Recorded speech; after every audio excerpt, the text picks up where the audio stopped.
design, marriage, family, child-rearing, the millennial generation, trends in society, politics, economics, business, religious liberty, the Constitution, public policy, foreign policy, military policy, tensions in the Middle East, abortion, homosexuality, pornography, sexual ethics, media, technology, history, and America's godly heritage. We talk about anything that affects your faith, your family, or your freedom. So don't go anywhere, because Point of View starts right now.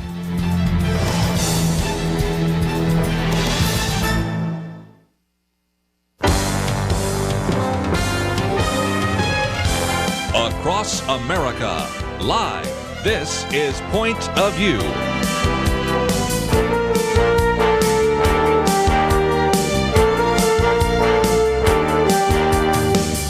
And now, Kerby Anderson. Thank you for joining me this first hour today. We're privileged to have back with us Dr. Os Guinness, individual that we've interviewed many times before. As a matter of fact, we talked about him just a week or two ago. We had Eric Metaxas with us as we were talking about Os Guinness's book, A Free People's Suicide. Last time Os Guinness was on, we talked about his book, Renaissance, The Power of the Gospel, However Dark the Times. And in some respects, that book is a little bit of a prequel to this one that we will be talking about today. Impossible People, Christian Courage, and the Struggle for the Soul of Civilization. Of course, he is a writer, and interesting enough, is born in China. We're going to talk about that a little bit later as we get into his book when he returned back there. Of course, has degrees from the University of London, University of Oxford, and a number of other places. Of course, has written 30 different books and is now serving as the senior fellow at the Trinity Forum. Os Guinness, always great to have you on the program. Well, my pleasure. Thank you, Kerby. You know, again, I mentioned your earlier book, Renaissance, and we have that available to anybody that would like to download it on podcast. Matter of fact, if they would want to read or listen to these in sequence, I think there would be some connection. But there is a sense in which Renaissance precedes The Impossible People, doesn't it? Very much so. In fact, I've reversed the normal order, which is to look at the challenge and then give the response. In Renaissance, I try to give the response in terms of how we can be really confident in the gospel, whatever the challenge is. But Impossible People has the challenges. So again, let's, if we can, maybe get into Impossible People. And in just a minute, I'll have us explain what an impossible person is and why we need to be them. But you start off by reminding us that the question that you get, and I have as well, is how is it that these German Christians could have caved in so weakly to socialism and Nazism? And we've talked about this a little bit with Dr. Erwin Lutzer, but in some respects, you're really helping them understand and helping us as readers understand how easy it is sometimes to cave into modernity or cave into the, if you will, the flow of culture, and how we can very easily be conformed to the world rather than transformed by the renewing of our minds in Christ Jesus. Well, you put it very well, Kerby. You know, I was in Oxford about a month ago, and at one of the evening services, there was a brother from Nigeria who was sharing, being interviewed. And at the end, they just asked him very simply, anything you'd like to say? And he said very quietly, we in Nigeria are dying for the faith. Please, you in the West, don't compromise. And he said it in such a profound way that they scrapped the sermon and they just prayed for the rest of the evening. And you can see across much of the West today, I call it an amiable accommodationism, a lack of courage in being prepared to stand, all sorts of reasons behind it. But if you understand this, you can see why the church in America is numerically so strong, but culturally and spiritually so weak. Privately engaging and socially irrelevant. We'll come back to that because that's something you've written about in the past and also shows up in this book. But the theme that runs through both these books, and of course through much of your speaking lately, just to help people understand, is that once we've seen the West kind of reject kind of Judeo-Christian foundations, it's really opened the door, at least at the global level, but even certainly in the West, to two things. One, aggressive secularism, as evidenced by the so-called new atheist, and radical Islam. And so we have this sort of bifurcated response to the rejection of Christianity, don't we? And, you know, the net effect is that we're what I call a cut-flower civilization. In other words, many of the central key features of the West were shaped by the scriptures, by the Jewish and Christian faiths, and they've been deliberately cut off. So they're still surviving things like human dignity, high view of freedom, things like this, but they're a cut flower now, and they're on the verge of dying.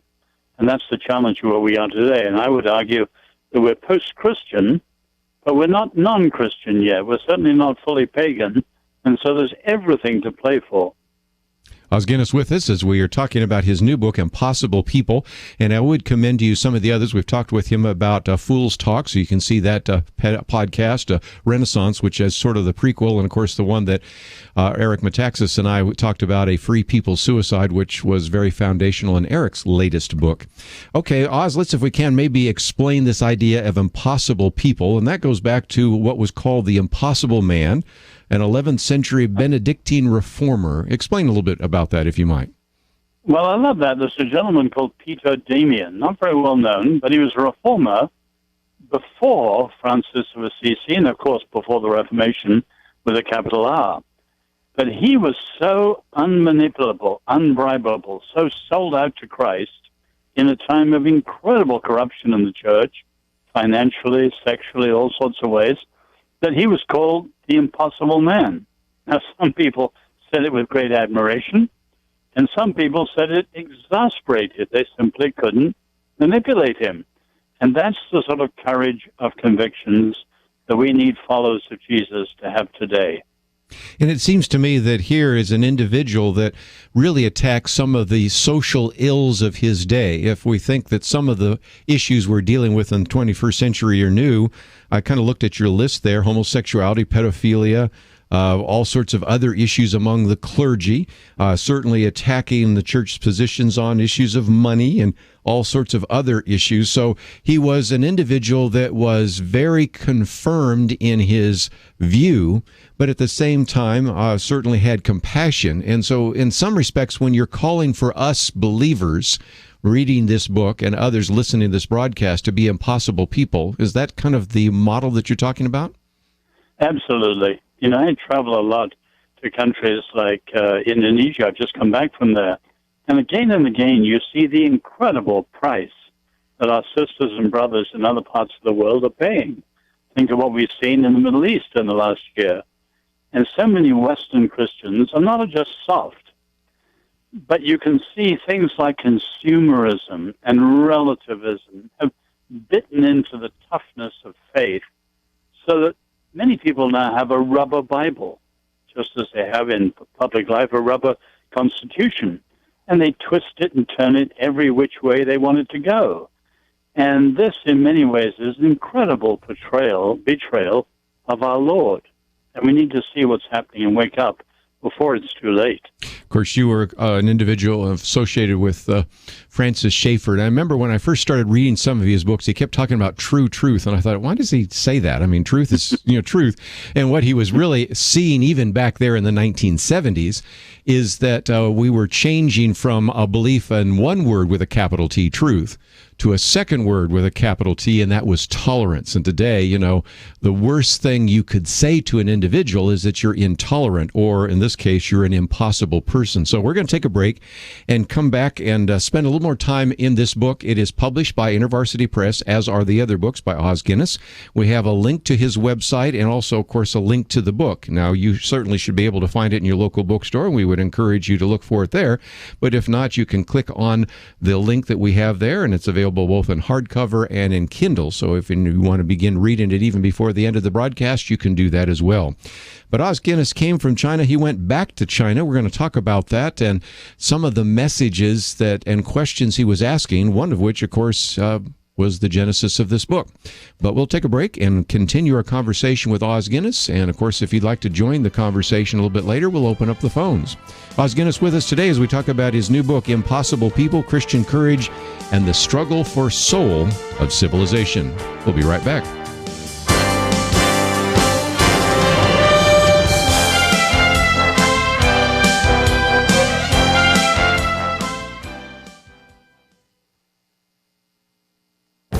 This is Viewpoints with Kerby Anderson. The circumstantial evidence was very clear, but the Obama administration told us that it was just a coincidence. The government secretly organized an airlift of $400 million worth of euros and Swiss francs that coincided with the January release of 4 Americans held hostage in Iran. On my radio program, I played a Fox Business Network interview with Pastor Saeed Abedini, who was told at the airport that he and other hostages would be waiting for hours until another plane landed.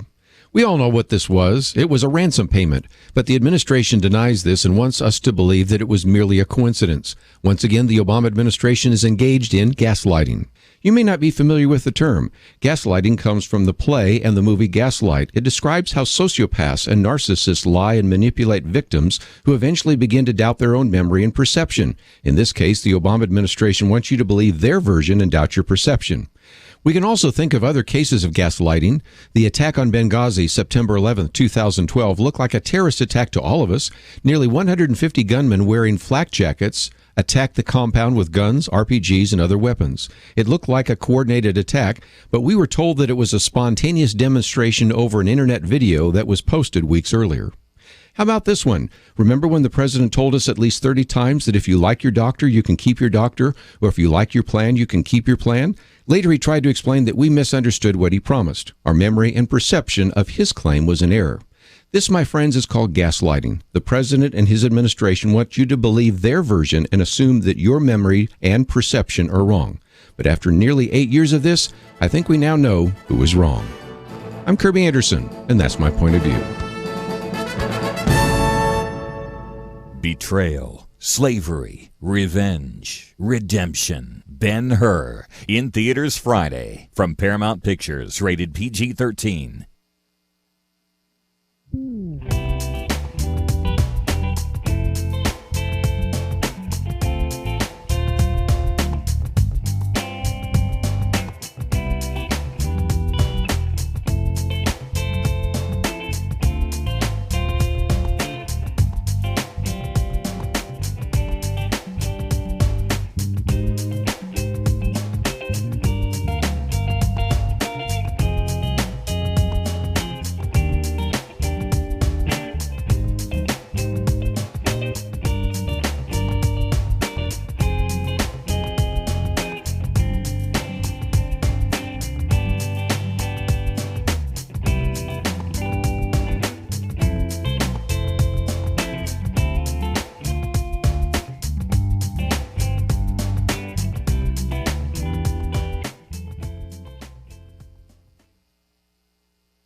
You're listening to Point of View, your listener-supported source for truth. Once again, privileged to have with us today Os Guinness, author of Renaissance, Fools Talk, Free People Suicide, and the book we're talking about today, Impossible People, Christian Courage and the Struggle for the Soul of Civilization. Oz, I pointed out that you were born in China during World War II. I think you stayed there till about 1951, but you talk about in your opening chapter there about returning to China, having a conversation and having really one of the deans there even ask, what am I missing? What you did was kind of take us through the big questions in the future, not just for China, although we'll focus on China for a minute, but for the West. And it has to do with Islam, it has to do with Marxism, and most importantly, whether or not the Western world will recover. Can you kind of review some of that for us? Well, I'm always intrigued and moved by the fact that 3 of the biggest questions in this century all have this obviously religious dimension. The first one, will Islam modernize peacefully in the end? I've just come back from Indonesia, the very largest Muslim nation, and there's a real chance that they might there because some of them have a tradition of respecting freedom of conscience. But of course, that's not common in the Middle East, where it really matters. The second question, which faith will replace Marxism in China? I've been in seminars in China where they admit quite freely that the party is in power, but the ideology is dead. And so will it be nationalism, very dangerous for the world? Will it be materialism? Will it be Confucianism, probably too elitist? Will it be Buddhism, which is too negative, renunciation of the world? Or could it be in 20 years' time, the Christian faith will be the majority faith in China? Obviously, that answer will be enormously important, not just to China, but to the entire world. And the third question, will the West sever or recover its roots. Obviously, we owe a huge amount to the Greeks and the Romans, but most of all, we owe almost everything to the scriptures, Jewish and Christian roots, and yet we're deliberately cutting them off. That's why I said earlier, we're a cut flower civilization.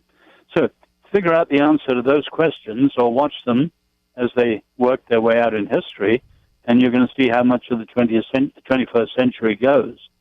While we're on your book, let me digress for just a minute. Since you've just come back from Indonesia, there are more Muslims in Indonesia than any country in the world. And it shows that it's not just then in a Middle Eastern religion anymore. But the other part of that is Oz, I've run into a number of missionaries and people that have been in various Muslim countries. Sometimes they're the Stan countries, sometimes they're in North Africa, sometimes in the Middle East or in Indonesia, wherever it might be. And they're finding that the reaction to what we might call the mainstream, and you might even want to call them the moderate Muslim, is they're horrified by radical Islam. And some of them are even saying, if that's really what the religion that I believe in is all about, I want to look for something else. And so we've documented on this program the number of Muslims that have been much more open to the gospel than any time in even previous centuries. What have you found? No, absolutely. And you can go to, say, a place like Iran, and I'm told that where Iran is today, with the explosive growth of the churches, largely underground, it's rather like China 20 or 30 years ago.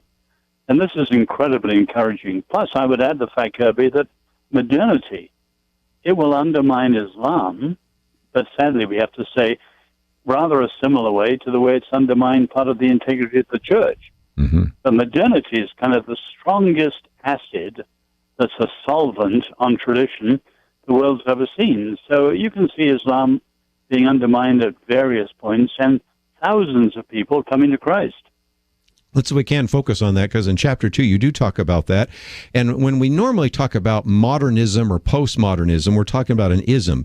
But what you're talking, and those are kind of a set of ideas, but modernity is much broader than that. Peter Berger and others have written about it, and you certainly have written great a bit about that. But explain that, because it involves a lot more.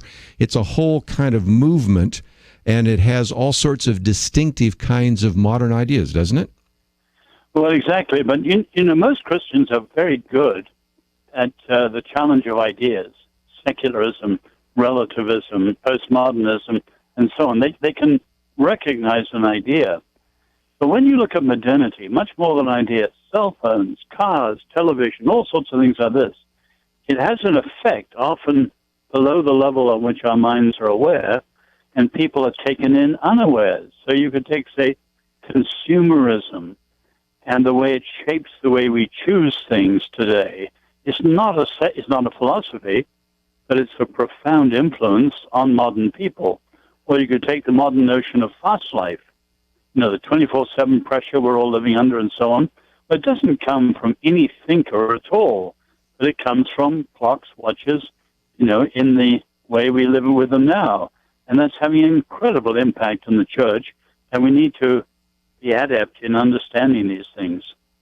And so again, we are probably, as you said, are good with the isms, but not with the modernity. And so sometimes the way we react to that is that we allow kind of a secularization to take place in society.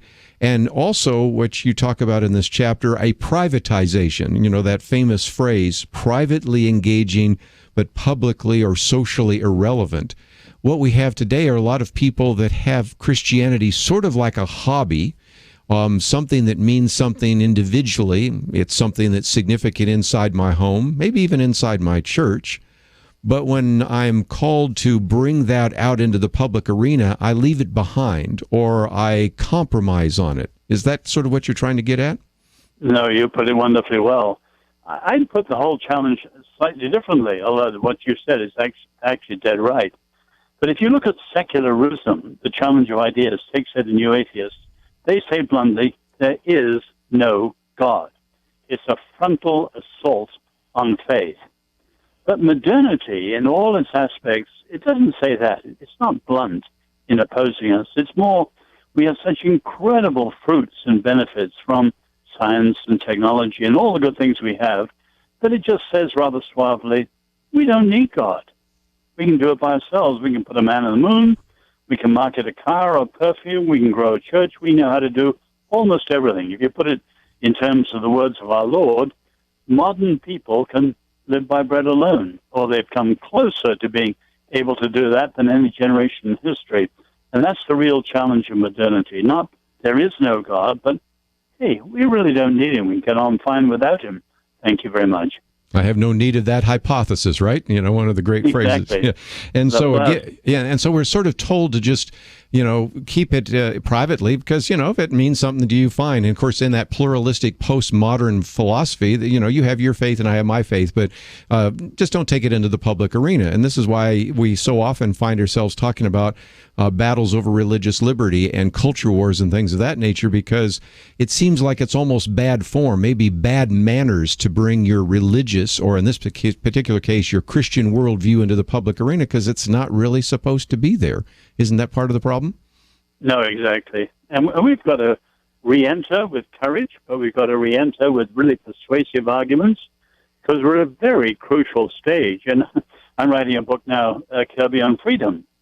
Another book on freedom, a much simpler one, because the previous one on sustainable freedom, I suddenly realized in many debates around the country, many Americans don't know what freedom actually is.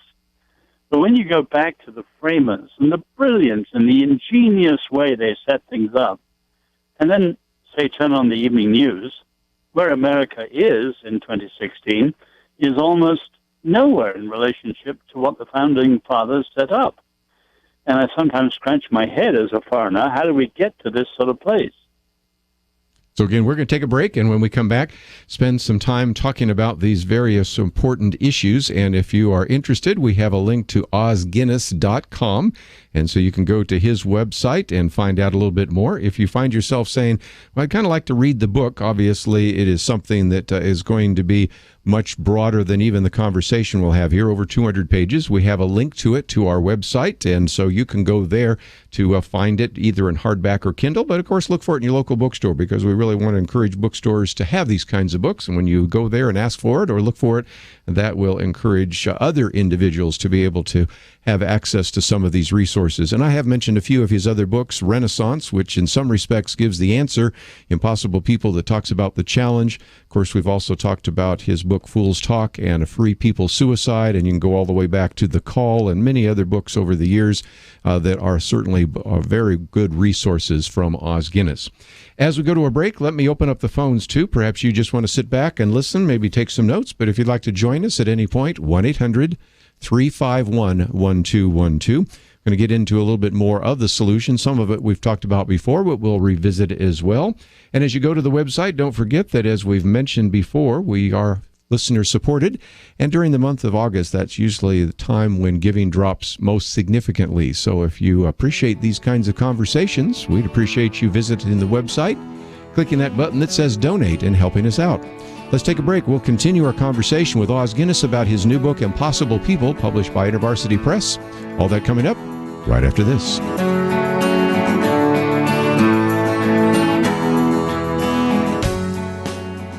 A prince, falsely accused of treason, separated from his family and the woman he loves, forced into slavery. He returns home seeking revenge, but instead finds redemption. It's brother against brother in Ben-Hur, with Academy Award winner Morgan Freeman. If your brother is the pride of Rome, defeat him and you'll defeat an empire. Then you will have your vengeance. Ben-Hur, in theaters Friday, from Paramount Pictures, rated PG-13. $5 doesn't buy much anymore, but $5 can change hearts and a nation. The 2016 presidential election has been very divisive, so what is a Christian to do? Kerby Anderson and the team at Point of View Radio will be here each day on the road to November, and your $5 investment will make a difference. You want to do more? Fine, do it, but please stop what you're doing and at least give us $5. Visit pointofview.net, look for the Donate Now button, or call 800-347-5151, 800-347-5151, or send your gift to Box 30, Dallas, Texas 75221. Point of View will continue after this.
listening to Point of View.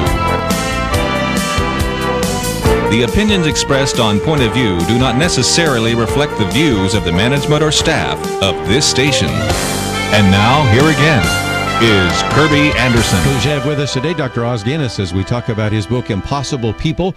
We have a link to his website, and if you'd like to know more about him or his books, certainly you can go there. Christian Courage and the Struggle for the Soul of Civilization, more than 200 pages, published by InterVarsity Press. And we've sort of been talking about, we haven't really mentioned it, what you call the ABC movement, anything but Christianity. And this is kind of the mindset that, well, we've got to find a solution, but the solutions to our modern problems have to come from something other than Christianity, right, Oz? Exactly. And you have some bizarre manifestations of that, including the fact of many liberals supporting Islam, which often, if they realize where the trends would go to, it'd be to undermine the very liberalism they support. But, of course, it's anything but the Christian faith. Now, part of this gets into something we just mentioned before the break, and that is the idea of a culture war. Historically, that goes back to 19th century Germany, and the idea of the, if you will, kind of a culture war between the chancellor and the Roman Catholic Church. But let's modernize that a little bit and talk about what it is today, because you talk about the fact that in the case of America's present culture war, the issues go far deeper. Please explain, if you might. Well, the German culture war, the Kulturkampf, lasted something like 1 decade. But the American culture wars has been going on 50 years and counting.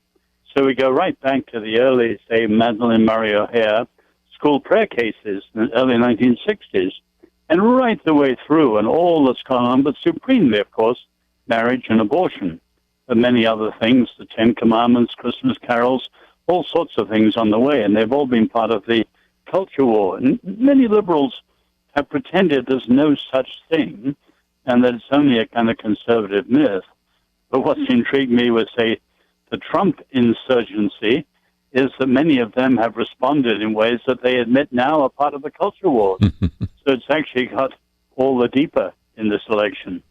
I think I even read somewhere that you had actually done a BBC interview with Madeleine Murray O'Hair, and I don't know if you got combat pay for that, but that was probably a little difficult. But nevertheless, whether it was Madeleine Murray O'Hair, whether it's the so-called new atheists, Richard Dawkins, Christopher Hitchens when he was alive, and Sam Harris, and those kinds of things, it does seem to me that one of the big challenges for Christians, and you've written about this before, you talk about it even in Renaissance a little bit, is for us to figure out how to deal with that. Because as you've pointed out before, we certainly have a really significant challenge there. If anything, atheism, as you said, is the leading contestant and rival to Christian faith. And you've said, I think in the book, even if I remember right, that you think that even because of Christianity, we are sort of, as Christians, responsible for atheism. Can you explain? Well, I have a chapter on that, but I begin by saying that if you look at where atheism is today, including the rise of the so-called atheist religions, you can see there's a profound restlessness and an unease in atheism. It's simply not adequate. It's certainly not adequate for most people, but even for some of the intellectuals themselves. So I begin there very carefully. But I go on to say the strength of atheism, and you can see this in Europe even more clearly, is that it's partly a reaction to the Christian faith. And you can see that the late medieval world, with notions like error has no rights, squelched people's thinking. I mean, it was theologically incorrect to be a free thinker, and many people paid for it, and it led to what was called the Great Age of dissimulation, people pretending to be what they weren't in fact. So when they got freedom to be atheists, they called themselves the free thinkers. And you can see this on a cultural level. You can also see it in the lives of some of the great atheists as individuals. So someone like, say, Bertrand Russell, who hated the Christian faith, it goes back to the roots of his childhood because his grandparents brought him up when his parents died, and they, sadly, were devout evangelicals who squelched his thinking. What is mind? Doesn't matter, his grandmother would say. What is matter? Never mind, she would say. And with little cliches like this, she squelched his thinking And he was convinced that the only way to think freely was to be an atheist. So we've got to recognize that whether it's the Catholic centuries or the individual treatment of certain people, we have partly helped to breed atheism. And one of the things we've talked about before, there's a book came out years ago, Faith of the Fatherless, that you oftentimes found in the book. Yeah, and again, he was finding basically as a psychiatrist that individuals that had either an absent father or a defective father also tended to be atheists. In other words, if you had a bad attitude or a bad perception of your earthly father, you probably also had the same kind of thing of your heavenly father. And I thought that was kind of intriguing because when you start looking at the autobiographies and biographies of some of these great atheists, almost to a person, there's a time in which they seemingly made a conscious decision to reject God. And our atheist friends today want to kind of tell us that atheism is the default value. If there weren't all those religious people out there teaching this stuff, everybody would grow up being an atheist. But that's not exactly the world that we find ourselves in. And the testimony of some of these individuals, some of whom you've interviewed as well as a BBC reporter, there seems to be a time in which they have made a conscious rejection of Christianity or a conscious rejection of God. You're exactly right. And it's not only the great atheists whose names we know, like Bertrand Russell. I remember not that many years ago talking to a man who was really angry at God. But the deeper we talked, I discovered his own father had been a Southern Baptist deacon down in the South and had abused his mother physically, violently. And out of that grew his real hatred of God. And it wasn't really an intellectual rejection of the Lord. It was a reaction against his bad father. And it was understandable. And it does seem to me that since most atheists I interact with, and maybe you do as well, they still sort of believe in modernity and they believe in the modern world. So it seems that logic and arguments and evidence can be effective in reaching them, which is maybe different than the postmodern world. But when we're interacting, obviously most of us will never meet Peter for example, Richard Dawkins or people like that, at the same time, they will meet individuals that have taken those ideas. And it does seem to me that we really just need to present, on the one hand, on the intellectual side, good evidence, but on the other side, the emotional side, recognize that in many cases, these may be scarred people and really need to be given compassion. And if they point out some abuse of a church or a pastor or a Christian leader, I think we agree with that. And sometimes that can be very disarming and really open up the possibilities for the gospel. Absolutely. But you have not only the people with the wounds back there, you have the people that you might call wistful.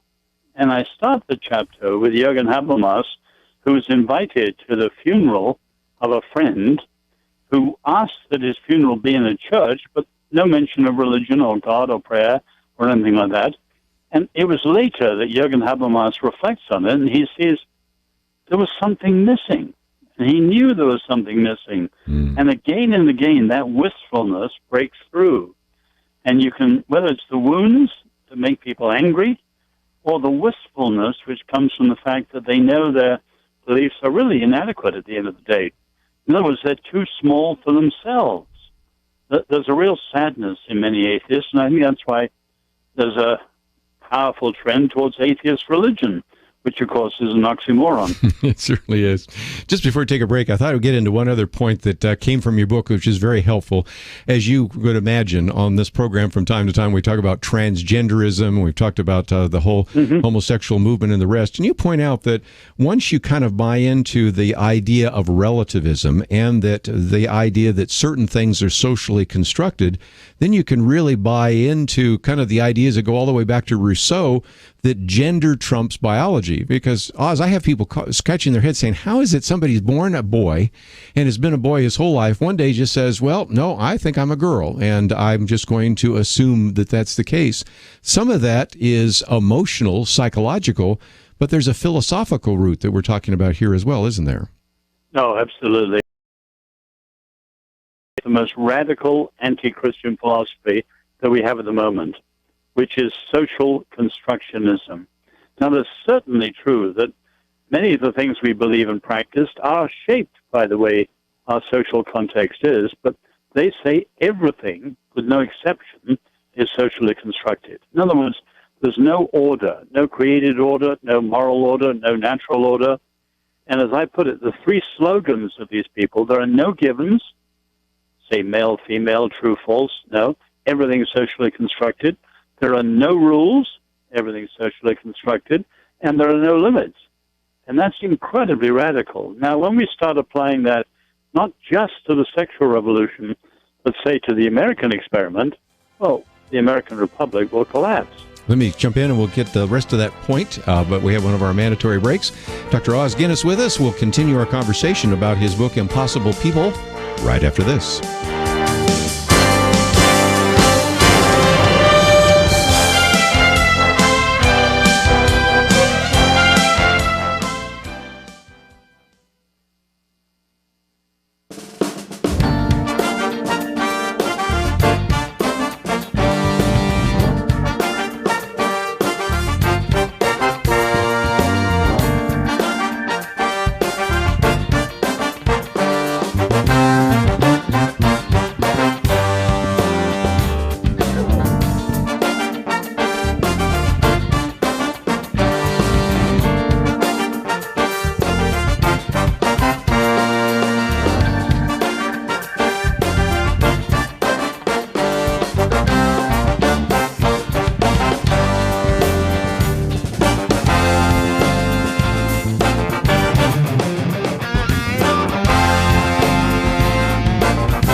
Now, back to Point of View, your listener-supported source for truth. Time for a few more minutes as we have Dr. Os Guinness with us today. The book is entitled Impossible People, Christian Courage, and the Struggle for the Soul of Civilization.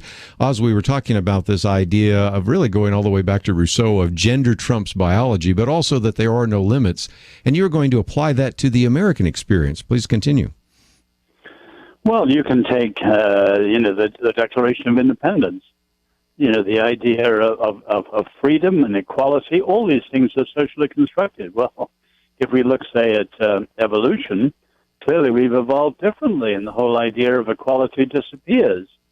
And you can see that it's going to be very, very radical. In other words, social constructionism is a kind of recipe for tackling anything that you consider oppressive. But there's no end to the things they might say. And we can see the slippery slope. I don't normally like slippery slope arguments, but you can see that here they apply very strongly. And transgenderism and all sorts of things are now in view. So again, we find ourselves talking about things in this particular decade that just maybe 5 years ago, or certainly a decade ago, we wouldn't have even thought would be taking place because, again, there are no limits. And I guess maybe we need to get to a few of the possible solutions. And it seems to me that one of those, when we especially talk with atheists, recognizing that really that's still the dominant worldview on the university and the academy, it's certainly the dominant worldview of the media elite generally, is to maybe educate. First of all, you wrote a book years ago about the gravedigger hypothesis. We have to explain that really Christianity led to the rise of the modern world, and now the modern world wants to bury the Christianity. Really, Christianity was the foundation for modern science. Now evolutionary scientists want to bury Christianity. So part of it is education, but also making, I think, coherent arguments to individuals and being willing to give an answer for the hope that is in us. Exactly. And I think we have to be with the same courage as, say, Elijah. He says, if Baal is God, follow Baal. How can he say that? Well, only because he knows Baal is not God, and the fastest way to prove the Lord is for them to disprove Baal. In other words, for some of the crazy ideas people have today, they're going to hit their heads against the wall, and I'm afraid that's going to happen, say, with transgenderism. There is reality. And as you know well, many people who've had surgery and other things encouraged by the modern culture, they're much more vulnerable to things like temptations to suicide than other people. And sadly, reality is going to hit them in the face. Now, I think more generally, though, in American culture, things that matter to America, human dignity, human freedom, human equality, these things are the fruits of the gospel or of the scriptures at large. And if they're undercut, the scriptures, these things will go and people will begin to realize what happens. So we as followers of Jesus, we are now the champions of human dignity. We're the champions of freedom. We're the champions of a grounded equality, and so on. So I think the lines are becoming clearer all the time, and more people will hit the wall with the craziness of their alternative ideas. You talk about hitting the wall. Another phrase, of course, Francis Schaeffer used, and I know you have as well, taking the roof off. In other words, showing individuals the logical conclusions of their flawed ideas. And I found that, especially on a college campus where intellectual arguments are still allowed, although now we're supposed to have safe spaces, so some of those are not allowed anymore. But when at least a robust discussion is allowed, I find that really leads to that, because where do you get this idea of human dignity if you believe that we're just evolutionary products, mass energy, chance, and time? Now, I can come up with a very good idea for why I believe in human dignity, because I believe we're created in the image of God, but where do you get yours? And asking those kinds of questions and pushing the argument a little bit, at least for some, is helpful, because they begin to see that they really hold to a worldview that essentially is morally bankrupt. Well, the key thing in that argument, and I'm with you totally on that, is that it mustn't just be logical. It's got to be where logic touches life. Right. In other words, the contradiction that we're pointing out must be one that matters to them. If they're not the slightest bit interested in human dignity or justice or freedom, it's a purely theoretical argument. But to people who are interested in these things, and thank God people still are, when it matters and logic touches life, then the lights go on and they realize something's wrong. Also, I would certainly recommend your other book, Renaissance, because there in that book, you really talked about the fact that we're supposed to be in the world but not of the world. And so this requires, as you talk about in the latter part of this particular book, Impossible People, requires cultural analysis, making sure that we're not conformed to this culture, that we're not taken captive by the culture, to use various biblical phrases. And so that's going to be really key here in the 21st century, isn't it? And I hope, both books have been written for discussion. So at the end of every chapter, both in Renaissance and in Impossible People, there is a prayer and then 3 discussion questions. So I hope that church groups, home groups, informal groups will really get into these things in a way you can't do in an hour's interview, and wrestle with things, because we've got to see a reformation in the church so that we stand firm at this incredible hour in which we're living. Let me mention again, because each one ends with a prayer and then, of course, 3 questions. And so, again, I was going to ask you that, but I think you've sort of given the answer that when we have pastors listening to this, Bible fellowship leaders, Sunday school leaders, small group leaders, this can be a source of discussion. And so you can take a particular chapter, a set of chapters. There's, of course, 7 chapters and an afterword in this. And over a 7-week period or an 8-week period, you can actually use this for discussion and interaction. So that's really how you intended the book to be used, although you certainly wouldn't prevent people from reading it individually and using that for a time of reflection as well. No, hopefully it will be both. But we really are at a most extraordinary moment, and I'm a person of hope. I'm not a pessimist. And I think if we pray to the Lord to do what only the Lord can do, and we know we cannot do, but we also look to ourselves and see where we need to repent and be more of what it takes to be a follower of Jesus in today's world, it's not all over. And we need to have courage and tackle the problems with real hope. So again, we have a link to your website, osguinness.com, and I've mentioned a couple of his books that we've talked about in the past, A Free People's Suicide, of course, Renaissance, Fool's Talk. Of course, I mentioned some of his earlier books like The Call, and we even talked about the Gravedigger Hypothesis. But this book is the newest, and it is published by InterVarsity Press, Impossible People, Christian Courage, and the Struggle for the Soul of Civilization. Os Guinness, thank you for joining us. Let's do it again soon. Always a pleasure, Kerby. Keep on. We will take a break, and when we come back, we are privileged to have in studio with us today Dr. Kent Brantly and Amber Brantly, and you, of course, remember him as the physician in Liberia who actually contracted the Ebola virus and was saved, and what a great miracle that is. But also, we're going to be talking about how we can really love our neighbor, and I hope that this will be a real challenge for even some of you young people to think about how you could use your life to advance the gospel and to make a difference in the world. So, again, we're going to be talking in the second hour, and they'll be in studio with us, Called for Life, their new book, and you can find all of that information on our website as well. As you go to the website, don't forget that if you would like to listen to a broadcast again, you can download the podcast. And, of course, as we will have in-studio guests next hour, you can even go to our YouTube channel and watch the interview taking place. So all of that is available on our website, pointofview.net. My commentary is there. And, of course, we have a Take Action section, which last week we encouraged you to take action on. We'll come back to that perhaps a little bit later this week.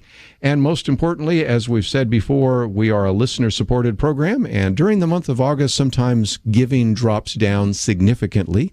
So if you can help us out financially, we would greatly appreciate it. You just simply go to the website, pointofview.net, click that donate button. And for some of you that are listening maybe just for the first time or have just been listening for the last couple of months, we're just suggesting maybe something as simple as a gift of $5. That would be a way to say, I appreciate what you're doing. And if everybody did that, we would have no financial needs. We'll take a break and come back with Kent and Amber Brantly right after this. With $5, you can change your mood with a cup of coffee, or you can change our future. Point of View listeners have started ministries. They've run for Congress and won. They've become lawyers defending our liberties. What will your $5 gift produce? What if you give more? This is a pivotal moment in America's history, and your investment in Point of View can change a life and change America, but only if you give. Visit pointofview.net, pointofview.net, or call 800-347-5151, or send at least $5 to Box 30, Dallas, Texas 75221. A prince, falsely accused of treason, separated from his family and the woman he loves, forced into slavery. He returns home seeking revenge, but instead finds redemption. It's brother against brother in Ben-Hur, with Academy Award winner Morgan Freeman. If your brother is the pride of Rome, defeat him and you'll defeat an empire. Then you will have your vengeance. Ben-Hur, in theaters Friday, from Paramount Pictures, rated PG-13. Point of View is produced by Point of View Ministries.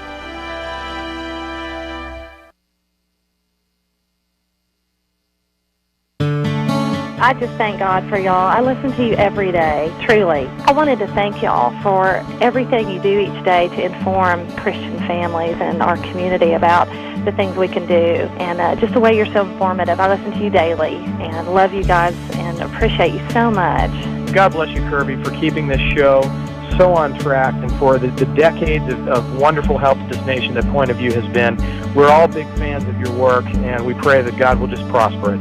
As a Christian, over the years that I've followed this program, I am constantly challenged to be on guard and to evaluate what's going on. And if for no other reason, to protect the caliber and the truth of your programming, I need to participate and to back your program financially to ensure that the truth stays out there for people to hear, to view, and to be a part of.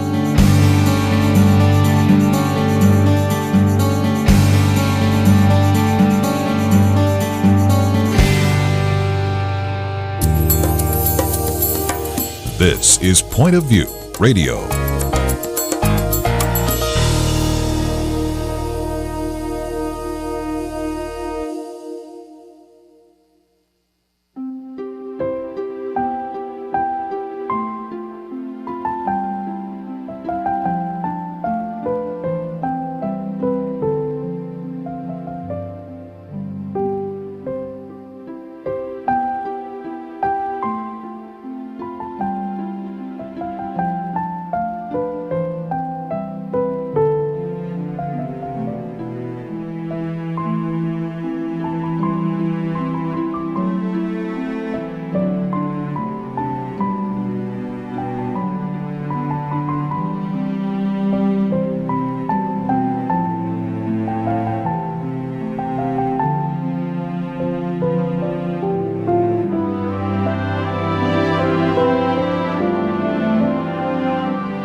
Hi, this is Kerby Anderson. You know, each day we take on the tough issues and provide a biblical perspective to them. The topics we cover are wide-ranging: apologetics, theology, prophecy, creation and evolution, intelligent design, marriage, family, child-rearing, the millennial generation, friends and society, politics, economics, business, religious liberty, the Constitution, public policy, foreign policy, military policy, tensions in the Middle East, abortion, homosexuality, pornography, sexual ethics, media, technology, history, and America's godly heritage. We talk about anything that affects your faith, your family, or your freedom. So don't go anywhere, because Point of View continues right now.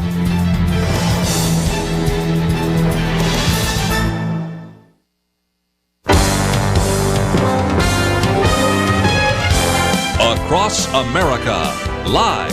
This is Point of View.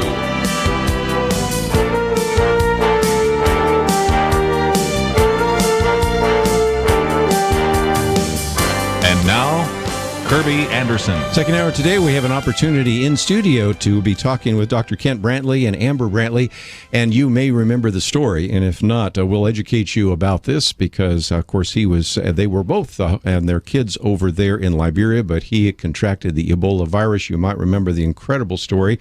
As my wife likes to say, Kent is a walking miracle, and we'll talk about that, and also the advances in medicine and why some of that took place. He is a family medicine physician and actually is a graduate of Abilene Christian. Went on to, of those of you in Indiana, he went to Indiana University School of Medicine, then came back to this area of the country and studied at John Peter Smith Hospital.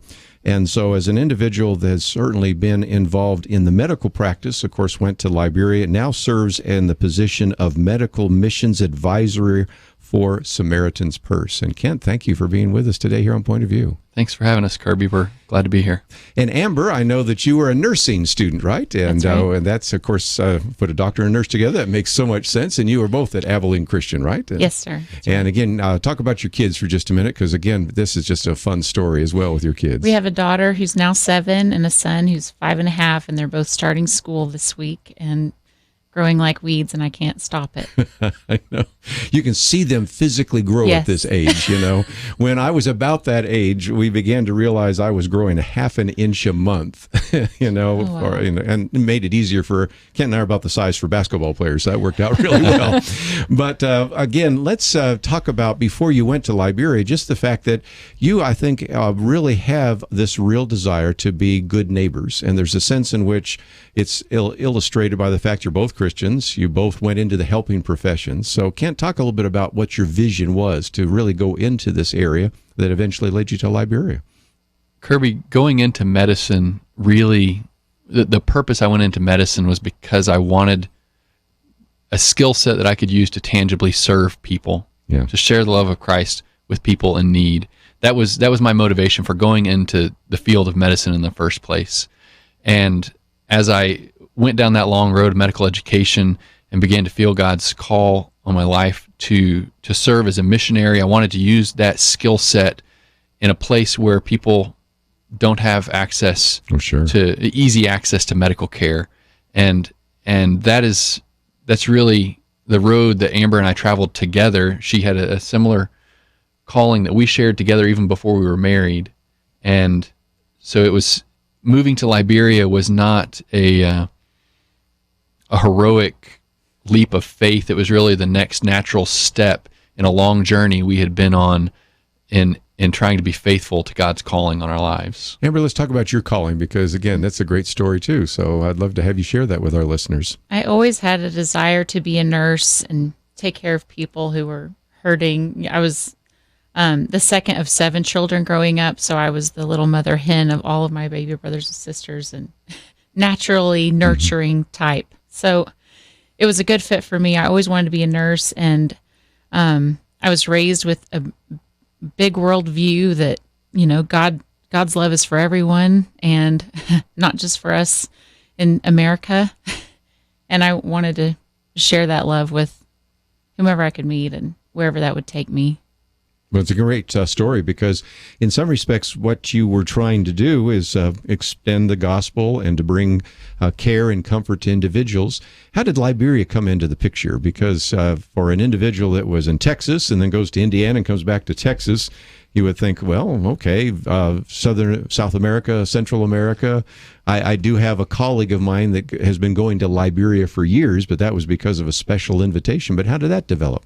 It would have made a lot of sense for us to go to Latin America. Amber and I both speak Spanish, and we have our experience here in Texas. You know, at John Peter Smith, I took care of Spanish-speaking patients every day. We met the people from Samaritan's Purse at the Global Missions Health Conference in Louisville, Kentucky. It's a great Christian medical mission conference held every November in Louisville at Southeast Christian Church. And we were at that conference. I was at that conference during medical school when I met the people from Samaritan's Purse and the post-residency program. I learned about this special program that they have through World Medical Mission for doctors immediately out of their training who feel a call to full-time medical missions. And the gist of this program is to pair those young doctors immediately out of their training with an experienced medical missionary on the field to help mentor and guide you through the first 2 years of life as a missionary. And as we went through my medical training, that seemed like a great natural way to get started in that calling we had shared for more than a decade. So at the end of my residency training, we had applied to and been accepted to the post-residency program. And as we were trying to decide where to go, where that might lead us, we were back at that Global Missions Health Conference in Louisville again, and I met Dr. Rick Sacra. And Rick is a family doctor from Massachusetts, but he had been a missionary in Liberia for about 15 years at that point. And Rick and I had immediate connection. He shared with me his passion for Liberia, his vision for starting a family medicine residency training program for Liberian doctors at Elwa Hospital. And I left our first conversation and ran and found Amber in the class that she had been attending, and I pulled her aside and I said, "You've got to come meet this guy." And within a couple of months, we had gotten approval from Samaritan's Purse and had discussed it with Rick, and we agreed to move our family to Liberia. Well, and it's a great opportunity, but it also is very good just from a professional point of view, because you would see things in Africa that you would not see in the United States, for example. And I remember my grandfather, being a doctor, saw a lot of diseases that most doctors now in the 21st century never run into, hardly ever run into scarlet fever and all sorts of cholera and all sorts of other things. And of course, with all those tropical diseases, it was not only a way for you to demonstrate your Christian experience and your desire to reach others, but also probably pretty good professionally, because you were running into, of course, later on, the Ebola virus, which you would not run into here in the United States. Right. Well, we had a number of doctors who ran into Ebola virus here in the United States eventually in 2014, 15. For a very good reason, which we'll talk about in just a minute. Go ahead. We need to take a break, but when we come back, I want to talk about that, because you're over there actually doing what you would expect a doctor to do, and then, of course, the dangers become such that they send Amber and the kids back home, and then you get that diagnosis. And for people that are not familiar with this, and I can't imagine they aren't, because you were in the front and center of the news, we've seen you in all sorts of news programs. You got a private audience with the President of the United States, which is not bad for all of that. But again, it's just an incredible opportunity. But I want to also use this today, if we can really challenge some of you that are listening, to think about whether or not God would want to use your skills to go to other parts of the world as a missionary, maybe a medical missionary, another kind of missionary. I hope that will be something that you will consider. And we have a link to the book, calledforlifebook.com. So all of the information about the book is there. We also have some other information that you would want to know about the Brantly family, and so it's all available at our website, pointofview.net. We'll come back and talk about the Ebola virus, this devastating diagnosis, and also hear how Amber had to deal with some of that, as, of course, Kent was dealing with the medical aspect of that as well. We'll take a break, come back with more right after this.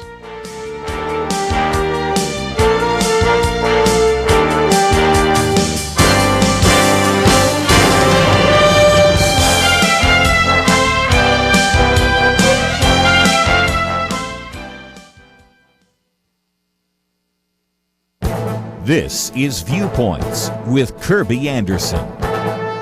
The circumstantial evidence was very clear, but the Obama administration told us that it was just a coincidence. The government secretly organized an airlift of $400 million worth of euros and Swiss francs that coincided with the January release of 4 Americans held hostage in Iran.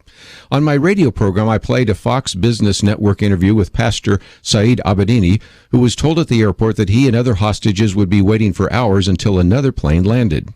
We all know what this was. It was a ransom payment, but the administration denies this and wants us to believe that it was merely a coincidence. Once again, the Obama administration is engaged in gaslighting. You may not be familiar with the term. Gaslighting comes from the play and the movie Gaslight. It describes how sociopaths and narcissists lie and manipulate victims who eventually begin to doubt their own memory and perception. In this case, the Obama administration wants you to believe their version and doubt your perception. We can also think of other cases of gaslighting. The attack on Benghazi, September 11, 2012, looked like a terrorist attack to all of us. Nearly 150 gunmen wearing flak jackets attacked the compound with guns, RPGs, and other weapons. It looked like a coordinated attack, but we were told that it was a spontaneous demonstration over an internet video that was posted weeks earlier. How about this one? Remember when the president told us at least 30 times that if you like your doctor, you can keep your doctor, or if you like your plan, you can keep your plan? Later, he tried to explain that we misunderstood what he promised. Our memory and perception of his claim was in error. This, my friends, is called gaslighting. The president and his administration want you to believe their version and assume that your memory and perception are wrong. But after nearly 8 years of this, I think we now know who was wrong. I'm Kerby Anderson, and that's my point of view. Betrayal, slavery, revenge, redemption. Ben-Hur, in theaters Friday, from Paramount Pictures, rated PG-13.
You're listening to Point of View, your listener-supported source for truth. Such a privilege to have in studio with us today Dr. Kent Brantly and Amber Brantly. And again, if you would like to know a little bit more about them, we have a link to their book. And again, I have the hardback book. Let me hold it up here for those of you watching online. But now the paperback is out, and it's very inexpensive. And of course, you can get it on Kindle, so you can follow that as well. And as I understand, Kent, the paperback gives a little bit of an update. And that's one of the things I need to give an update, because now you're actually in family practice once again.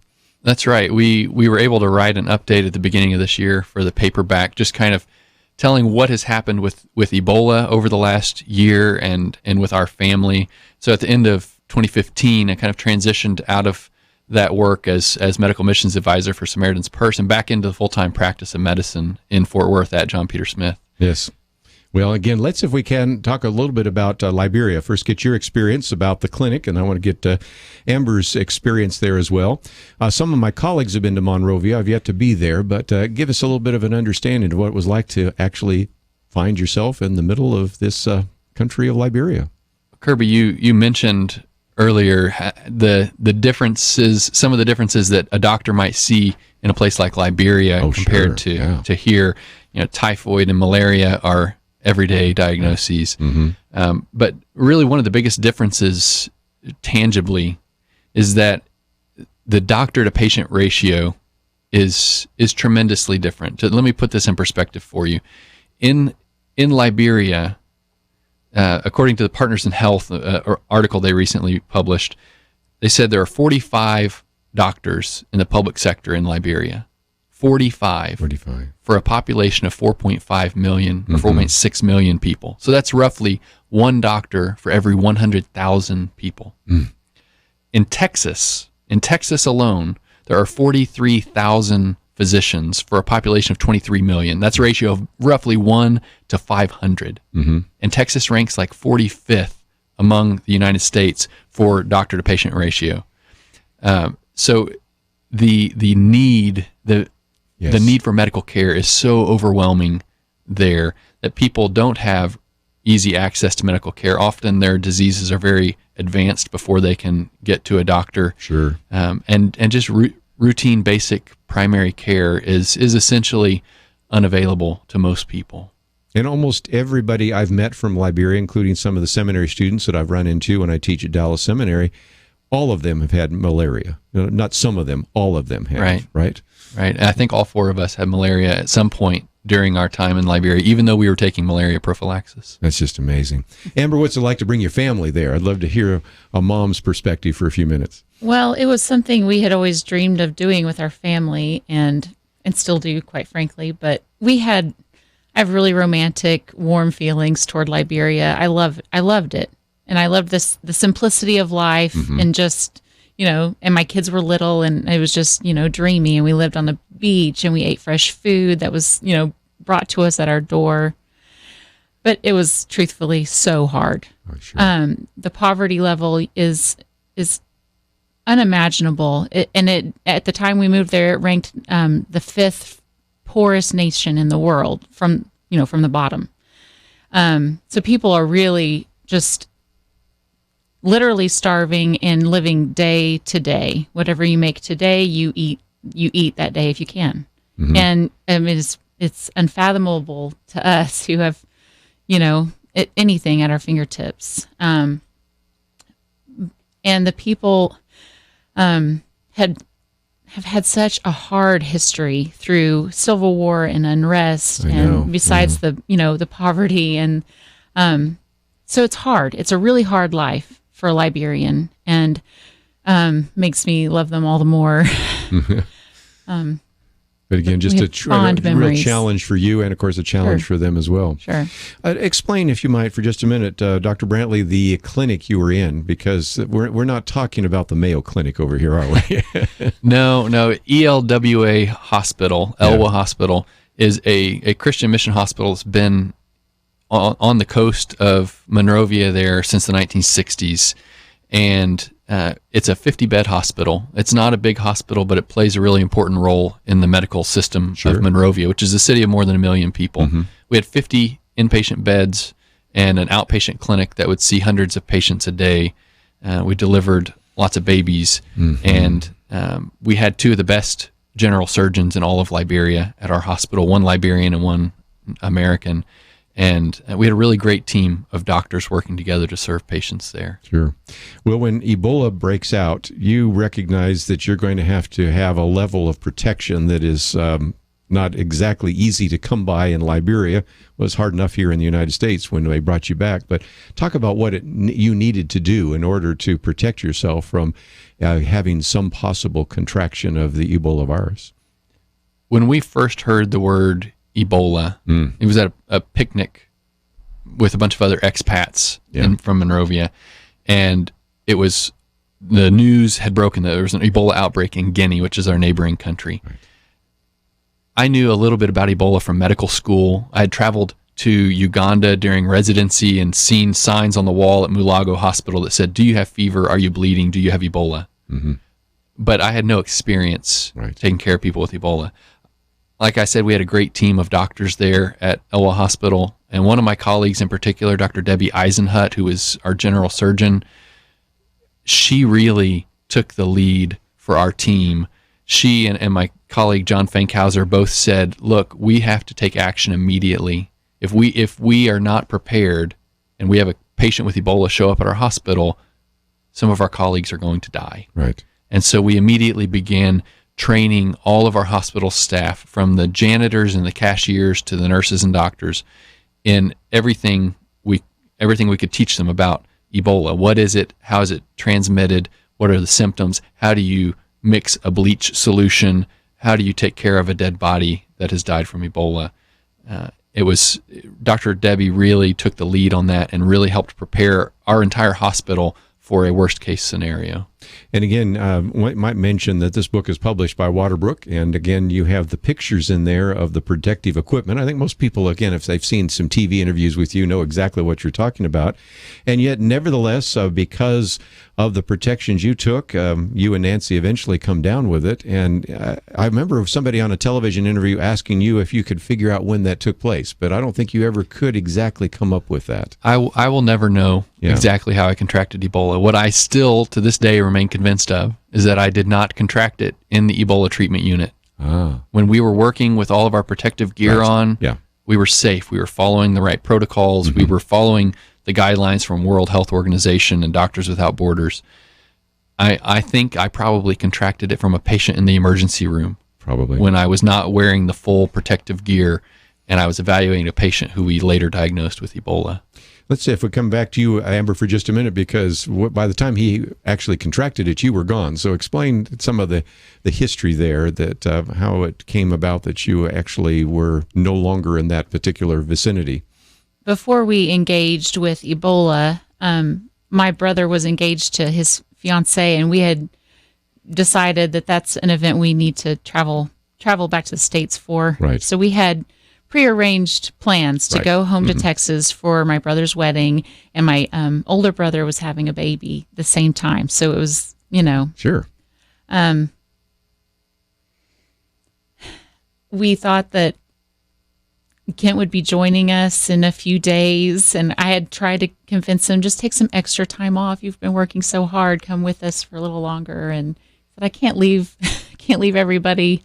We're barely making it. I can't leave extra. So he was set to join us the following week and then go to the wedding, and we'd all come back. And of course, we were there for the wedding, and then he started feeling sick, and then we didn't get to the him joining us for the wedding. We both missed it, actually.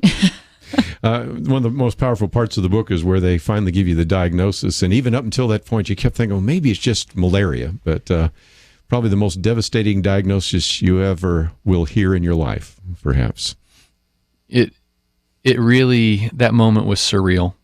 When I had two of my friends standing there, one of them dressed in the full protective gear, standing beside my bed, and the other one standing outside the window. And they said, Kent, bud, your test is positive. Yeah. And it was, up to this point in my life, that was the most tangible experience of the peace of God that I've ever experienced. Wow. To receive that news, and my response really was, okay, what's next? What's our plan? How am I going to tell my wife? Let's move forward. Yeah. Let's take a break, and we've gotten him sick. Now we need to get him healthy, but that happens after the break. That's called a cliffhanger. We do that sometimes in radio. So if you find yourself saying, oh, I've got to read this book, you really do. And it is now out in paperback, so it's a little less expensive. But again, about 200 pages published by Waterbrook, and the paperback version gives you a little bit of an update, so you'll know a little bit more about Kent and Amber Brantly. If you'd like to join us at any point, 1-800-351-1212. Again, they're in studio, so you can also watch online. All that coming up right after this.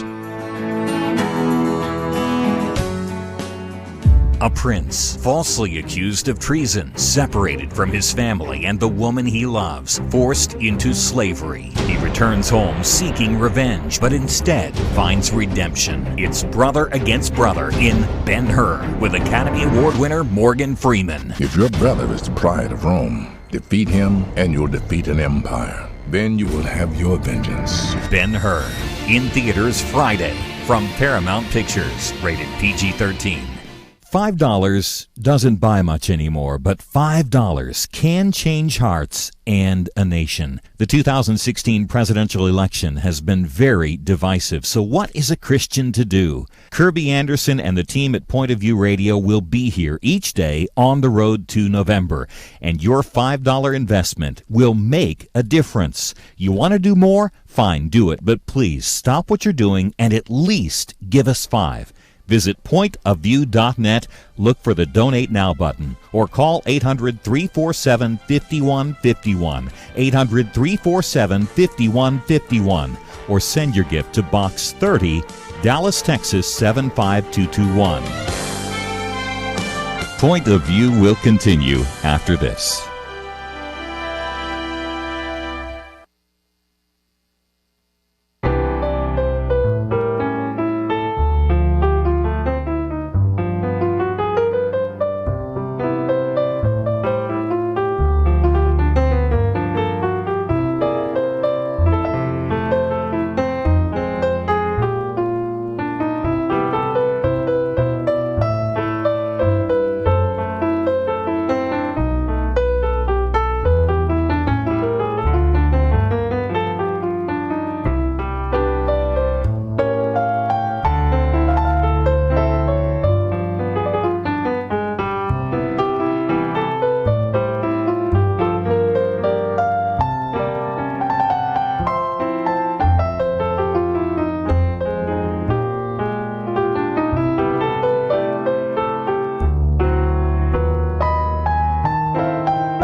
are listening to Point of View. The opinions expressed on Point of View do not necessarily reflect the views of the management or staff of this station. And now, here again is Kerby Anderson. Privileged to have in studio today Dr. Kent Brantly as well as Amber Brantly. Just a great opportunity to hear a little bit more. Again, the book is entitled Called for Life, How Loving Our Neighbor Led Us into the Heart of the Ebola Epidemic. About 200 pages, published by Waterbrook. Look for it in your local bookstore. It's now in paperback. And I always like to give people, Kent, an action item, and one that you mentioned off air that I thought would be really good to mention on air. You have a scholarship now for the Pan-African Academy for Christian Surgeons. And so if somebody says, I really would like to support getting more doctors and training more doctors in Africa, talk about that scholarship and what that might mean. Sure. Let me give you a little bit of background. My dear friend, Dr. Sarah Lance, she was a peer mentor to me in medical school. We were in the Christian Medical and Dental Association together. And as she finished her general surgery training in North Carolina, and I finished my family medicine training here in Texas, we both started the Samaritan's Purse post-residency program at the same time. And Sarah went to serve as a surgeon in Zambia, northwestern Zambia. Mm-hmm. Sarah had spent 16 years of her life preparing for her work as a medical missionary. God called her when she was 16 years old, and when she was 32, she finally made it to the mission field. Wow. And after about 18 months on the mission field, Sarah got sick and came home and was diagnosed with stage 4 breast cancer at 33 years old. And Sarah fought valiantly against that cancer. She honored God with her life to the very end, and in January she passed away from breast cancer. And Sarah's impact is huge. It's been a huge impact on my life. She has influenced people around the world with her faithfulness to the Lord's calling, and she's being honored through the Pan-African Academy of Christian Surgeons with a scholarship fund to help train African surgeons in Africa. They have eight or so training programs around Africa where African physicians are being trained in the high levels of general surgery and some subspecialties to provide compassionate, high-level medical care to people in mission hospitals all over Africa. And you can support that work, the training of those African surgeons, through this Dr. Sarah Lance Memorial Scholarship Fund. And you can find that at PACS, that's PAACS.net. And I also noticed that you have, of course, calledforlifebook.com, and we have a link there, so in case somebody couldn't write it down real quickly, they could certainly figure out a way to contact you and know a little bit more about that as well. Go ahead. We were talking off air about this challenge to the listeners to look at our story and ask, what would it look like for me to say yes to God's call in my life, and that challenge to take some action step. And so we talked about this scholarship, but another thing that people can do is to find organizations like Samaritan's Purse that they can come alongside with, and either volunteering in some of these programs that organizations like Samaritan's Purse have, like Operation Christmas Child, or financially supporting some of the work that's being done through World Medical Mission and medical missions around the world. Those are great ways for people to get started, to get involved, to learn more about how they can take those next steps in following God's call in their life. I might just mention that a lot of our listeners have very generous. A little while back, we recognized one of the concerns we had about the Christians that were being put into these refugee camps because of what was happening in Syria and Iraq. And so we raised an enormous amount of money through radio, and it just went directly to the Cradle Fund and then was put in the hands of the various pastors who are ministering. Because you recognize that when ISIS came into town, sometimes they would just leave, hoping that they might be able to come back, and they find themselves in a refugee camp, sometimes without a bed, without clothes, anything. And so this was something that we did a number of times. And so, again, we'll just see if we can provide some more links there on the website, pointofview.net, so people can give. And I hope you'll give not only of your treasure, but your time and your talent. And I really want to challenge some young people listening today. Amber, you had a desire to serve people as a nurse. Kent, you had a desire to serve as a doctor. And I hope that some will say, well, maybe I can't go to Liberia all the time, but even short-term missions is something they could consider using their gifts and talents over there in those countries, right? Absolutely. And you can do that through Samaritan's Purse or your home congregation. That's how we met one another, was on a short-term mission trip and in college. And to say it's life-changing is a dramatic understatement, but I don't know. It's pretty good.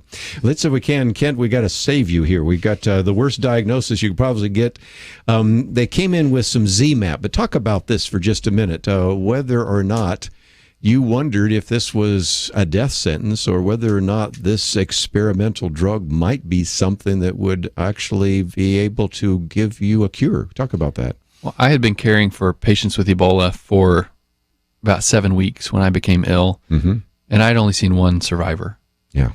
So I knew that this was a virtual death sentence. My hope was not in an experimental drug or in the latest, greatest treatment. I was entrusting my life to God. Sure. And I prayed, I asked my family to pray that I would be faithful and that God would be glorified whether I lived or died. Right. But they came up with the opportunity for this experimental drug to be given to Nancy, my friend Nancy, who was also sick with Ebola, and me. And we knew that it had never been given to a human being before. They had done some trials with monkeys, and this drug had been very successful in the monkeys, but had never even been tried for safety in humans. Yeah. And Nancy and I talked on the phone one day, and she said, "Kent, what are you going to do if they have the drug? Are you going to take it?" And I said, "I don't know, Nancy." And she said, "Well, I'm going to do whatever you do." And so then that upped the ante, didn't it? Because you want her to try it. Well, but then you had to figure out whether you'd split it. That was another question I remember coming up. Right. So when it became available, there was only one course of treatment. Yes. And they said, don't split this course of treatment. They were telling the doctors, don't split the course of treatment. It all needs to be given to one patient. And on the day that we had this conversation about it, I thought I had turned the corner. I was feeling a little stronger, and I knew that Nancy is older than I am, that she was sicker than I was at the time. And I said, I think we should give it to Nancy. I think that's the right thing to do. And we all agreed that was the best course of action. But then before the first dose could be thawed and administered to her, my condition really took a turn for the worse. And it looked like I had maybe hours left in my life. And my doctors said, "Kent, we're going to give the drug to you." And I said, "Okay."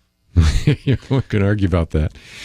Get us from Liberia back to the United States, because that was where, of course, a lot of us were aware of what was happening there. But then, of course, we were watching sometimes live broadcasts of you coming over to the United States. Talk about how that took place. You said earlier that your wife says I'm a walking miracle. Yes. There were so many things that happened that were so unlikely that I don't know how else to explain it other than to say it was a miracle. It was the hand of God at work. And my evacuation was one of those things. All of the pieces that had to come together. I mean, for this idea of bringing a sick patient who has Ebola virus disease across the Atlantic Ocean back into the United States of America for treatment had never been done before, and it required approval to the highest levels of government. And there were things going on behind the scenes in the State Department and with Phoenix Air and with the group at Emory University Hospital, who had been practicing for more than a dozen years to take care of someone just like me, and they had never had a patient who had a serious communicable disease, but they continued to practice. Right. And when they got the call from Samaritan's Purse or the State Department, they said, "Yes, we'll take him." And it really was an amazing puzzle of God's handiwork that resulted in me being flown back to Atlanta, where I was treated at Emory University Hospital. And as time got better, you found yourself getting a little better. Although I've read even what you went through when you were at Emory there. And those chapters didn't really need to read all of them. They're a little graphic. Yeah. When you're not a medical person, and unfortunately I grew up in a medical family, but still it's like, okay, you can fast forward past those if you are not one of those that are used to this. You'll find it graphic, but also just a reality of what he faced. We need to take a break. We'll come back, and we're now starting to cure him, but we'll get him totally cured and talk a little bit more about how we can apply some of these very important principles. Because, again, the subtitle of the book is How Loving Our Neighbor Led Us into the Heart of the Ebola Epidemic. The application for you is, are you going to love your neighbor, and how are you going to apply some of these principles that the Brantly family have learned? You're going to learn them vicariously, but you still need to apply them. So let's talk about that right after this.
Now, back to Point of View, your listener-supported source for truth. Back for a few more minutes, and again, talking about this book called For Life. It's been out in hardback, now in paperback, and of course you can get it in Kindle as well. We have links on our website, pointofview.net. In studio with us for just a few more minutes, Dr. Kent Brantly as well as Amber Brantly.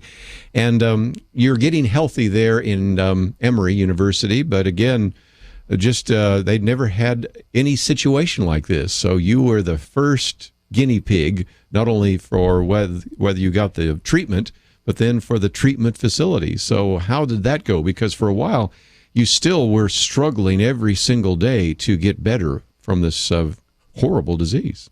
I was sick in Liberia for 10 days before my evacuation, and it was probably another week at Emory before I really turned the corner, and we were confident that I was gonna recover and survive.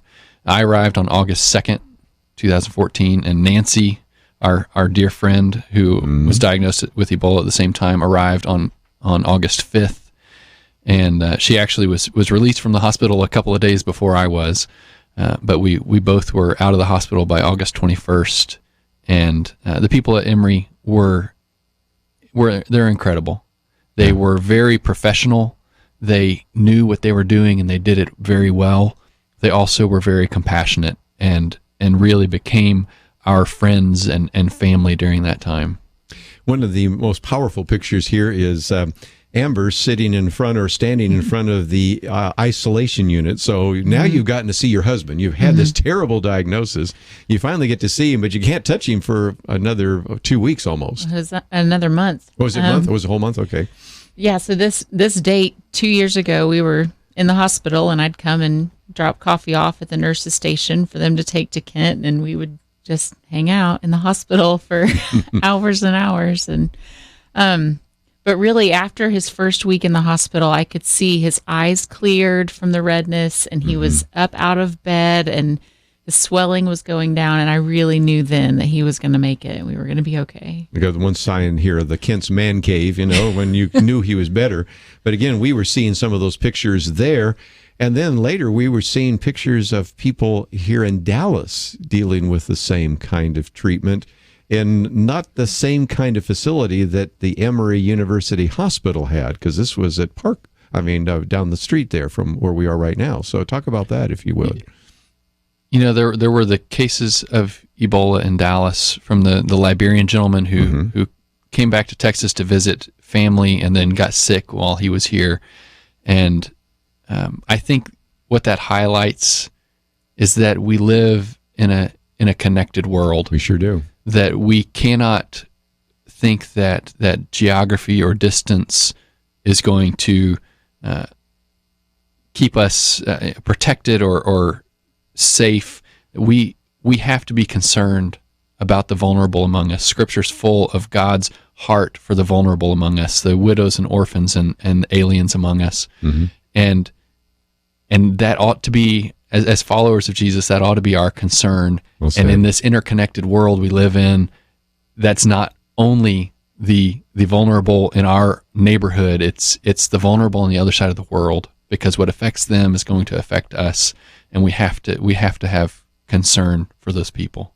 In a sense, you said before that this book is really not about Ebola, although that's, of course, what caused all this attention. It's really about treating and caring for and loving your neighbor. And so those are really the lessons really from this book. And it doesn't matter whether you're talking about loving your neighbor in Monrovia, Liberia, or in Fort Worth, Texas, where you now practice medicine, right? That's right. And that's something that Amber and I, a lot of things have changed in our lives in the last 2 years. It was 2 years ago this week that I was sitting in the hospital, as Amber said, and a lot has changed in our lives. But what has not changed is our concern for the vulnerable among us, our desire to love our neighbors as ourselves, and our desire to choose compassion over fear. And that's been a message that we've preached for the last 2 years, and I think it's a message that is still relevant today, that as followers of Jesus, we have to choose compassion over fear. We cannot let fear keep us from following Jesus. And we desire to be faithful to that calling to love our neighbors as ourselves wherever we find ourselves. And right now that's in Fort Worth, but we want to be faithful to that calling. I know we have a lot of listeners that are in positions of leadership. We have doctors that listen to this sometimes. They call in because we talk about some of the bioethics issues. I know we have pastors that listen to this. I know I have seminary students that sometimes say, I get out of class about this time and listen to the program. Bible fellowship leaders. What would you say to them? Because it seems to me that what you're calling for all of us to do is to say, you can serve in your sphere of influence right now, but God may have a bigger and a larger and maybe different geographical sphere of influence. And isn't there a place for doctors that could go for short-term or long-term missions? And aren't there places for pastors to maybe connect up and bring a congregation over to some of those places and to use compassion over fear as they travel around the world? I've gotten to speak to doctors in particular a number of times in the last 2 years. And I think something that's important for doctors, yes, it's great for American doctors to go on short-term mission trips. It will change your perspective on the world, on your work, Sure. on the things you treat every day. But I think most importantly, it may change your perspective on the patient that's sitting in your exam room here today. Mm-hmm. And I think a lot of doctors go into medicine because they are driven by compassion. They want to show mercy to people, but the long road of medical education often wears on that motivation, and there are a lot of other factors that come into play. And I think doctors often, we need a reminder that especially those of us who are again followers of Jesus, that we have to love our neighbors as ourselves, and that includes the patient sitting in front of me, that they're a child of God made in His image, and they deserve more than a quick prescription or a cursory review. It's we've got to show people true compassion. My hope today, and I think it was both of your hope, is that we would really challenge mothers to get out of their comfort zone and consider what gifts that they might have to begin to use their gifts more effectively for the Lord. So again, my action items, we've talked about the Pan-African Academy for Christian Surgeons, and so they can connect up with you, or we'll provide a link if we need to there on the website. It's pretty easy to find using a Google search. We certainly would encourage you to find out a little bit more about Samaritan's Purse, which was the way in which you got there. And my action item for you is to get a copy of the book. It's published by Waterbrook, 200 pages, and maybe also, since I'm giving out all sorts of assignments, aren't you glad you never had me as a teacher, is to go and download that podcast or the Livecast and send it to someone that maybe needed to hear this, and to encourage them to use their gifts for the Lord. So I appreciate both of you coming in here today. I know you got to scoot off here and get your kids registered for school, so thank you for joining us today. Thank you so much. Thank you. Again, all of that available at the website, pointofview.net, and if you click on the picture there of Kent and Amber, you will see that we have a link, and the link will take you to calledforlifebook.com. Or, of course, we also have a link to Amazon or anywhere else that you need to find it, and you can get it in hardback or paperback or Kindle, and I would encourage you to do so. And please take the time to pass it on to someone else, to really challenge them to consider using their gifts for the Lord, because after all, that's what the Christian life is all about. One last time, we would encourage you, if you would like to know more about either the interviews we did with Os Guinness or Kent Brantly, it's all available at the website pointofview.net. And if you would want to support this ministry, we are listener-supported, click on that button that says Donate, and that would be a way that you could support this ministry and allow us to bring these kinds of programs to you every single day. I want to thank Andrew and Catherine, Elisa, and certainly encourage all of you to visit the website. Thank you for your help. We'll see you back here tomorrow.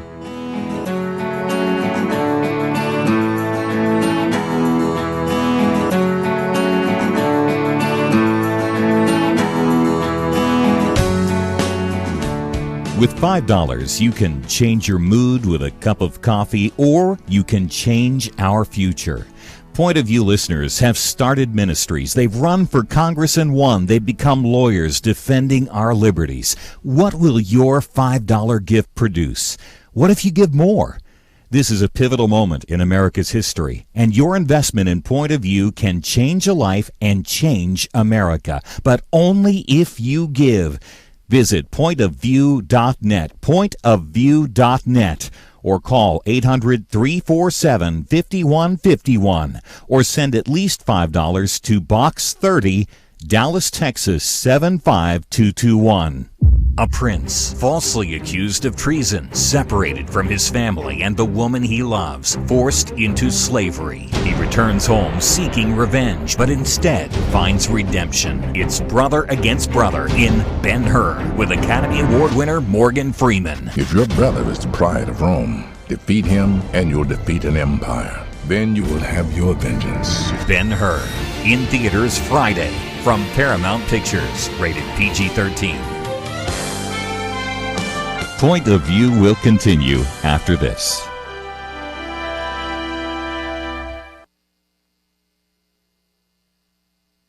I just thank God for y'all. I listen to you every day, truly. I wanted to thank y'all for everything you do each day to inform Christian families and our community about the things we can do, and just the way you're so informative. I listen to you daily and love you guys and appreciate you so much. God bless you, Kerby, for keeping this show so on track and for the decades of wonderful help to this nation that Point of View has been. We're all big fans of your work, and we pray that God will just prosper it. As a Christian, over the years that I've followed this program, I am constantly challenged to be on guard and to evaluate what's going on. And if for no other reason, to protect the caliber and the truth of your programming, I need to participate and to back your program financially to ensure that the truth stays out there for people to hear, to view, and to be a part of.